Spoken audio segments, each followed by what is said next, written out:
আসসালামু আলাইকুম।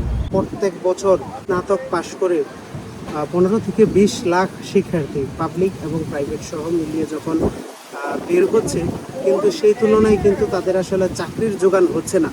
সো এই কারণে দেখা যায় বাংলাদেশের বেকারত্ব সমস্যাটা ডে বাই ডে বেড়েই চলছে। আসলে আপনি যখন ম্যাচিউরড হওয়ার পাশাপাশি আপনি যখন পড়াশোনারত অবস্থায় থাকবেন, তখন ট্রাই করেন যে কিছু না কিছু করতে। আপনি নিজে উদ্যোগী হওয়ার ট্রাই করেন।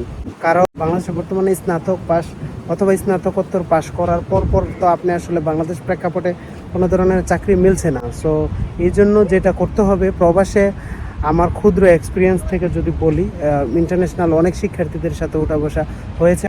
সো এখানে দেখলাম যে আসলে আপনার সবাই পড়াশোনা করে, কিন্তু পড়াশোনার পাশাপাশি কেউ কিছু না কিছু করে। আমার সাথে যারা রেস্টুরেন্টে জব করতো, লোকালরা, ফরেনার, মালয়েশিয়ান, সো তারা দেখতাম যে রেস্টুরেন্টে জবও করতো, আবার পাশাপাশি একটা অনলাইন বিজনেসকে রান করতো।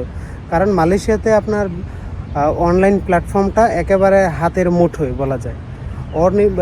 মোস্ট অফ দ্য পার্সন, আমার মনে হয় যে 80% মানুষ আপনার অনলাইন ভিত্তিক হয়ে গেছে। কারণ তারা অনলাইনে এখানে যদি কোনো রকমের প্লাগেরিজম হয় অথবা অনলাইনে আপনার সাথে কোনো রকমের প্রতারণা করা হয়, তাহলে কিন্তু আপনি ওই কোম্পানির এগেনস্টে যদি কোনো রিপোর্ট করে অথবা যে আইসি দিয়ে বিজনেস করা হচ্ছে আইসির এগেনস্টে যদি রিপোর্ট করে, তাহলে সাথে সাথে অ্যাকশন মালয়েশিয়ান পুলিশ থেকে নেওয়া হচ্ছে এবং ফাইন সহ সবগুলো করা হচ্ছে। তারপরে বলবো, আপনি যে দেশেই থাকেন না কেন, যেই অবস্থায় থাকেন না কেন, ট্রাই করেন পড়াশোনার পাশাপাশি নিজেকে একটু উদ্যোগী করে তুলতে। আপনি কিছু না কিছু করেন, অল্পতে ট্রাই করেন।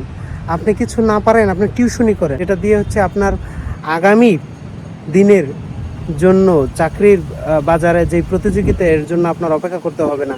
কারণ আপনি নিজেই তখন চাকরি তৈরি করতে পারবেন, আপনি উদ্যোক্তা তৈরি করতে পারবেন।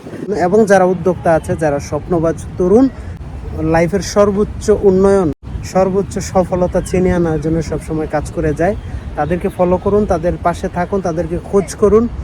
ডেফিনেটলি আপনি কোনো না কোনো সময় অবশ্যই আপনিও তাদের কাতারে অন্যতম সেরা একজন হয়ে উঠে আসতে পারেন।